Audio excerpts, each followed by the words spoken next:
I don't know about you guys, but I'm incredibly excited for the remainder of this week. It seems like forever since we've had institutional money flowing into Bitcoin. And, 3 days in the grand scheme of things isn't a long time. In the grand scheme of crypto, it seems like an eternity.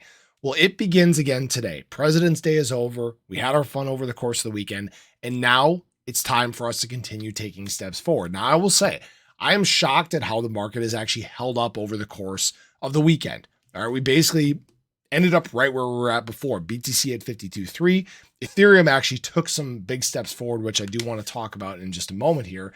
But we have some interesting things happening in the charts. We can see BTC over the course of the last 5 days is actually printing some hidden bullish divergence. You can see it slowly moving up into the right. It doesn't look like big steps forward, but that RSI is in fact dropping. It's approaching that signal line. So this may be the setup for one of these nice pops again to the upside. Now, again, institutional money could definitely help with that. I'll remind everyone what we were experiencing in the latter part of last week. Hundreds of millions of dollars still flowing into BTC. Last week, I believe, was $2.2 billion worth of institutional inflows, the largest week we've ever seen. And I expect that this week, again, could be another big one. This is something that, again, could move the price of BTC up. This would be great for alts. ADA is making up ground here too. You can see it's gaining some dominance back against BTC. We're riding this third leg of our 5 wave. So this is all very, very exciting. Now, I want to talk about what large caps and alts are doing, or large caps and Ethereum are doing. I think this is important. So in this market cycle, we go through these different phases, okay?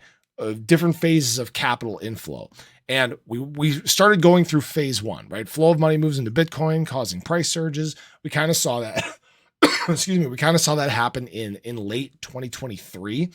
And it really got everything going. We started to see some alts start to pump, right? Ethereum started to gain some ground, but now we're starting to witness a little bit of this phase overlap into phase 2. Money flows into Ethereum, but it struggles to keep up with Bitcoin. Ethereum goes back and forth with Bitcoin and starts outperforming it. If you guys remember looking back at this chart here, you can see that over the last 7 days, Ethereum has actually gained 9.5%, BTC only 4.75%. So I don't want to completely say that we're in phase 2 yet, but we're starting to see some of that overlap, some of that shift where Ethereum begins to gain ground.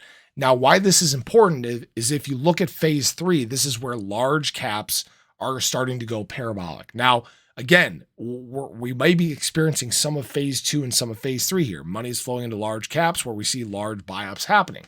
I'll remind everyone, when we look across the board here, we saw times, for example, ADA's up 14.3% over the last 7 days. We've seen Polygon up 13%. There have been some other large caps like Caspa that have run wild. Stacks, I don't even know what Stacks is. Apparently I need to do more research on it. Filecoin has gone wild. You guys get the point. We're starting to see some of these signs that we usually don't experience until later market cycle, which is kind of telling.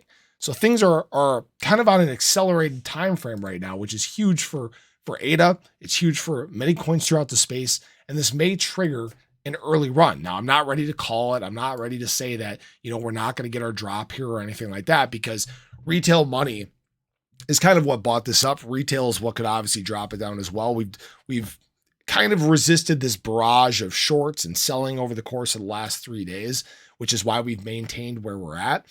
And the thing is when people start to go through this mindset of, okay, we're close to the halving and we start to go through our retracement, if people are selling, do you think that institutional money is going to back off?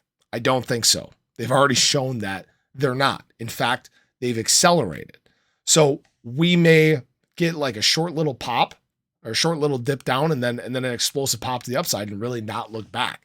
That's kind of what I'm watching and paying attention to. This market cycle, at least this portion, is very, very different than what we've experienced in the past. And that might lead to some kind of unfamiliar price movement. So definitely something to monitor. So I appreciate you guys. Hope you guys enjoyed the video. Let me know your thoughts below, but have a great day and I'll catch you guys in the next one. Take care.